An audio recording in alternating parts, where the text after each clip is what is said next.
यावर्षी सीझन गाजतोय, तुम्हीही पुन्हा एकदा घरात जाऊन आलात, मग काय सांगाल, तो एक्सपिरियन्स कसा होता? आणि रितेश देशमुखची होस्टिंग, तुमचा आवडता कोण सदस्य आहे सध्या, ओव्हरऑल बिग बॉस बद्दल? आधी विनरला बोलू दे असं म्हणून जे काही टाळलाय तिने तो प्रश्न आणि देण्याचं उत्तर, त्यासाठी तुझ्या हुशारीला मी दाद न देताच मी उत्तर देतो. कारण ते मला कळलं. काय नाही, खूप कमाल होस्टिंग चाललंय, कमाल सीझन चाललाय, खूप द बेस्ट आणि द रिअल कंटेस्टंट असल्या कारणाने हा शो हिट आहे आणि तो प्रेक्षकांना आवडतोय. सो मजा येते बघायला मला ॲज अ कंटेस्टंट सुद्धा आणि ॲज अ प्रेक्षक सुद्धा. त्यामुळे मी एन्जॉय करतोय. आम्ही रोज गप्पा करतो की तुझे क्या लग रहा है, मेरा नॉमिनेशन ये है, मेरा एलिमिनेशन ये है, तुला काय वाटतं, याची चर्चा आमच्या सेटवर प्रत्येक ठिकाणी असते. आणि जसं अक्षय म्हणला ना, आमची चर्चा असते. पण काय ना, अक्षयचा जर सीझन तुम्ही बघितला असेल तर त्याच्यात अक्षय म्हणायचा की हा एलिमिनेट होणार, तर तोच माणूस एलिमिनेट व्हायचा. तसं आत्ताही तेच घडते की हा नावं सांगतो, आम्ही उगाचच आपलं की नाही नाही नाही हा होईल वगैरे म्हणायची हिंमत करतो आणि शेवटी हा बोलतो तेच होतं. सो ह्याचा एक प्रेडिक्शनचा सेन्स तो खूप, आणि गेमचा अंडरस्टँडिंग तो खूप भारी आहे. आणि सीझन तर बाप चालला आहे, मला खूप मजा येते.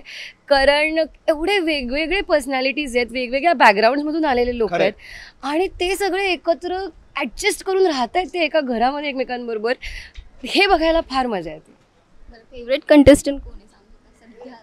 माझा पहिल्यापासून मला अभिजित सावंत आवडतच होता. त्याचा गेममध्ये थोडासा तो आत्ता डगमगला होता, पण I feel he is getting on track back again. आणि दुसरं सूरज, तो फक्त आत्ता मला थोडासा काही पैसे कमी खेळतोय असं वाटतंय, जेवढा तो आधी खेळत होता त्याच्या मनाने. But I am sure he will buckle up आणि परफॉर्म धिस वीक. माझे बरेच आहेत अगं, माझी लिस्ट कमीच होत नसते. मला अभिजित सावंतचा गेम आवडतो, मला निक्कीचा गेम आवडतो. कारण निक्की, आपल्याकडे ना ॲक्शन करायला शक्यतो घाबरतात लोक. सो ॲक्शन करणारी कंटेस्टंट आपल्याकडे कमी असतात. सो निक्की ॲक्शनसाठी आहे. सो रिॲक्शन काय पडते ही गंमत बघायला आपल्याला ती मजा येते, फक्त आणि फक्त निक्कीमुळे. त्याच्यात अभिजित खूप स्मार्ट प्लेअर आहे, त्याला माहिती आहे की ॲक्शन पण कशी करायची आणि रिॲक्शन पण कशी द्यायची. त्याच्यानंतर अंकिता आता थोडी थोडी मला कनेक्ट व्हायला लागले आणि अजून पुढे जाऊन होईल असं वाटतंय मला. आणि सूरजने जर गिअरअप केलं ना तर भाई तो नक्की जिंकू शकतो. पण गिअरअप करणं गरजेचं आहे. ॲज अ प्लेअर म्हणून, तो माणूस म्हणून उत्तम आहे. त्याचं बॅकग्राऊंड खरंच, तो इथपर्यंत पोहोचला याच्यासाठी हॅट्स ऑफ. पण एक खेळाडू म्हणून त्याने पुश करायला हवं स्वतःला, नाहीतर मग थोडंसं डिफिकल्ट वाटतं मला बघताना असे.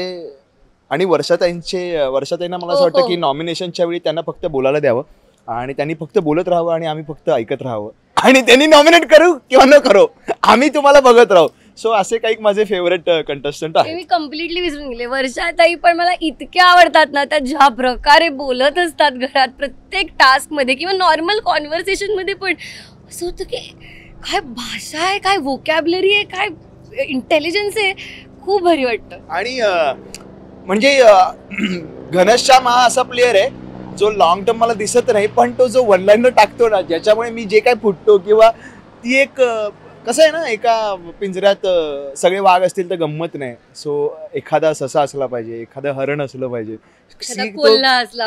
क्यूटनेस बघायला सुद्धा मला तो आवडतो. सो ती गंमत आहे त्या पूर्ण सीझन. बरं, तुम्ही बिग बॉस मधलं खूप असं फॉलो करताय, लाईक प्रेमात आहात असं दिसतंय सध्या तरी आम्ही घरी जाऊन बघतो.